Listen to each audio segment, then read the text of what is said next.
uwo mwami ni mwiza, yitwa igitangaza, yitwa umuziranenge, yitwa Manuel, Imana iri kumwe natwe. Yaramanutse agiye kuzimu afata Satani mu mpanga arejejanga ajya mu cyoro ngo rebera barazamuka. Satani amubonye ahinda umushyitsi mwinshi, icyuya kiramurenga kubwiyonga bidasanzwe yatangije urugamba.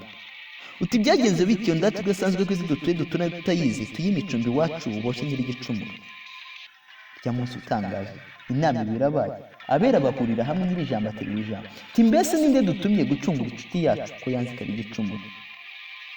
Nyir'ijambo yerekana igitabo giteye ubwoba n'impuzu gitamirijwe ibimenyetso birindwi by'umubabaro. Mikaya Mariko ukomeye atera intambwe gatoya, atera ijisho ku gitabo, abona ibyo bimenyetso atsindwa rukikubita. Jiburire nabo baraje, tereka sinshoboye kwitangira umuntu kubw'inyenyeri zanditse mbibukwiye rwose.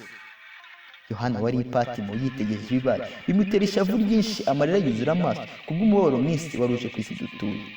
Hashize akanya gato uw'igitangaza gitangaza abamufite bakizirwa bashonje, bagashima bababaye uwiswe intare ya Yuda, igishyitsi cya Dawidi.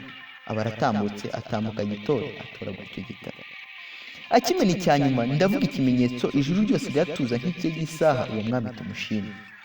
Magorwa yagowe cyane abonye ibibaye, yumva ijwi rirenga, ti humura shenge, intare ya Yuda, igishyitsi cya Dawidi, humura aratsinze. Yemeye kubabazwa ababarizwa rubanda, yiswe nyir'igicumuro kandi ntaho akize, yemeye guhara ubwiza icyubahiro cy'iteka, aje kuba amagorwa muri iyi si dutuye. Gitarutetse kwa jambo, uwahoranye ijambo nyemerera ngushime, kuko ishimwe ryawe rinyuze umutima wanjye. Mu w'icyenda n'icyenda nohereza integuza ngo irebe neza iby'uwo mubumbe ubumbatiye abeza, aborozi n'abanzi, indebere neza iby'inzira ya muntu. Uwa mbere ntiyatize atebukana intimba, amakuru atari meza ntera kwigunga, amaherezo nzarugenda igihe data azaba ashatse. Nagize ngo mpinyuze mu mwaka wa 2000 nohereza imahoro, intwari y'ingenzi, gahorere mugenzi wanzwe na rubanda. Yarwanye urwo rugamba amezi 3 arashira, Satani wa mubisha ahagurutsa ingabo nyinshi ziteranira amahoro. Abonye ko mubumbe nta keza kabaho, asezera umubyeyi wabaye ingorwa cyane, amarira aba yose kubwo kubura beza babiri bazira inenge. Muryango urahaguruka uhagurukira amagorwa, wagowe azira kuganda, Nyagasani nyir'ibambe amukomezanya ibambe. Mbonye amahoro agarutse ubwoba buranzonga, ese ko umuntu azacika icyuya cyamurenze, ibikomere byinshi ku mubiri bijya kukubyara udahatse. Gitekereza ibyo byose ambwira yuko ananiwe, atishimiye na gato kubw'ibitero yagabweho yewe na Satani aciye muri Kadomo.